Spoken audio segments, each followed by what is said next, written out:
నిఖిల్, కావ్య ఇద్దరికీ కూడా సంక్రాంతి పండగ అంటే చాలా చాలా స్పెషల్. ఎందుకనంటే వాళ్ళిద్దరూ కర్ణాటక స్టేట్‌కి చెందిన వాళ్ళు. కానీ సంక్రాంతి పండగ అనేది తెలుగు పండగ ఎంత అద్భుతంగా జరుగుతుందో మనందరికీ తెలిసిందే. అయితే ప్రతి సంక్రాంతికి కూడా వాళ్ళు కర్ణాటకకి వెళ్ళకుండా ఇక్కడే మన తెలుగు వాళ్ళతో, తెలుగు కోస్టార్స్ ఎవరైతే వాళ్ళందరికీ పరిచయమో వాళ్ళతో హ్యాపీగా ఎంజాయ్ చేసేవారు. అయితే ఇక దాదాపుగా 6 ఏళ్ల తర్వాత మళ్ళీ వాళ్ళిద్దరూ విడిపోయి ఉన్నారు. అంతకు మునుపు ప్రతి సంక్రాంతికి వాళ్ళు కలిసే ఉన్నారు.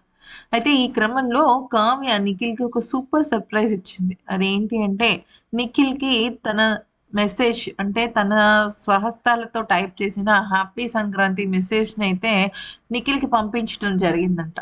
ఫ్రెండ్స్ ఒక ఇద్దరు వ్యక్తులు దూరం అయిపోయిన తర్వాత వాళ్ళు కలవటానికి కొంత సమయం అయితే పడుతుంది.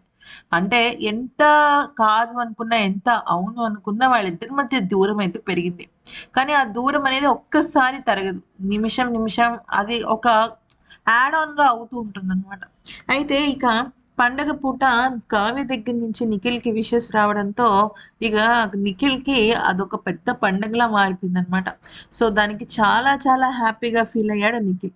అందరూ కూడా మీ ఇద్దరు మెసేజ్‌లు కాదు, త్వరలోనే సంక్రాంతికి అంటే వచ్చే సంక్రాంతికైతే మీ ఇద్దరు కలిసి స్టేజ్ షో చేయాలి.